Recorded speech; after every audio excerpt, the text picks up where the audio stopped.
Hey everyone, Dean Willett with Dean Sells AZ. I want to talk real quick about buyer-broker agreements. What that is a contract between the buyer of the house and the real estate agent, kind of like a loyalty agreement. You know, what it says is that the real estate agent is going to look out for the have the fiduciary responsibility to look out for the buyer at all times, and the buyer is going to remain loyal to the real estate agent throughout the terms of the contract, usually about 6 months. And what it does is it really protects everyone involved in the situation. Remember, the seller always has representation, always has somebody looking out for their best interests in their agent.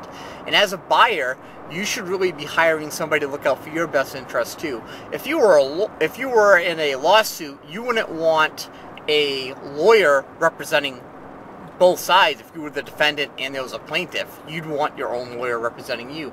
And that's kind of what this is. And if you have a buyer-broker agreement with me, and we have a contract, let's say, for 6 months, and after 2 months you weren't happy with the job I was doing, and you said you wanted out of it, I'd rip it up in a heartbeat.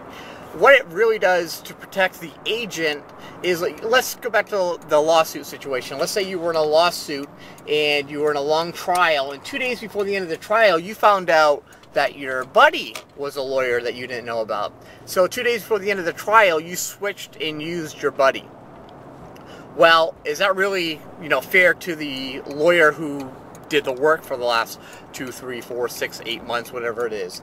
It's not. So what it does is it protects everyone involved in the situation, because it protects the real estate agent from a buyer switching at the last second and using a different agent when there's a contract. And it also protects, again, it protects the buyer, because now they have somebody looking out for their best interest, who's going to do everything they can to make sure they get the best deal and understand the contract and the process. So if you were asked me, I absolutely think you should be using a buyer-broker agreement to protect yourself if you're a buyer. If you got any other thoughts or comments on this, or have any other questions, leave a comment below, or you can email me, dean@deansellsaz.com, and have a great Wednesday.